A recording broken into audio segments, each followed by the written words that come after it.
This video will show you how to use incremental analysis when you're faced with a special financing consideration.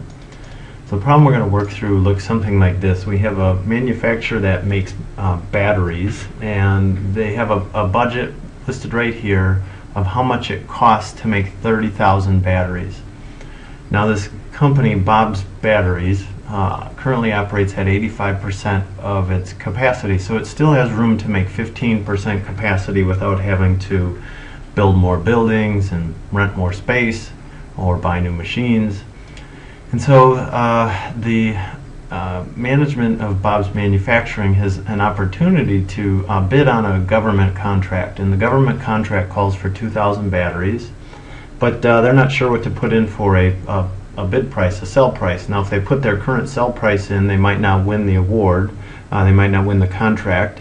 And if they have current capacity that's excess or idle, so they have 15% of excess capacity, they'd be foolish not to try to make more batteries to make more profit. But the question is, what should they put as the bid price so they can be the most competitive and try to win the contract? We're assuming the batteries are similar to the batteries they currently make, so they don't need any major modifications to their manufacturing process. They don't need to buy new machines to make them and so forth. So and we don't have to hire new administrative people, so our administrative and selling expenses stay the same whether or not we decide to put a bid in on these batteries. So the question we're trying to answer is, what is the lowest price that Bob's Batteries should enter in for the bid?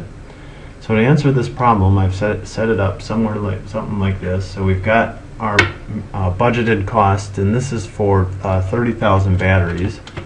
Now I need to know what is the cost per battery, because that'll tell me my cost, and I shouldn't obviously enter in a bid lower than my cost. So all I have to do is take each one of these costs, and I have to identify first. I guess what I should do first is tell you whether these are variable or fixed. So you would go through and identify direct materials are variable, so are my direct labor costs, and this variable factory overhead like utilities and stuff is.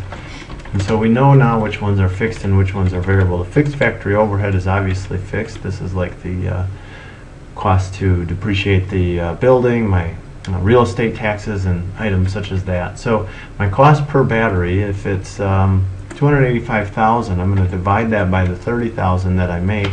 So it's $9.50 in direct materials to make one battery. My direct labor, I divide whatever the total cost is for 30,000, and that tells me it costs about $3.47 direct labor to make one battery. And my variable overhead, I do the same thing. I take that total cost and I divide it by the 30,000 batteries I've expected to make at that budgeted price. And so there I have my variable costs. Notice my fixed costs, I'm not going to touch those. I'm going to leave those at zero because I'm going to have these costs whether I decide to sell or make a bid on these batteries or not. So now if I add up all my variable costs, I can tell whoever's submitting the bid that we absolutely under no circumstances want to put our bid in below $14.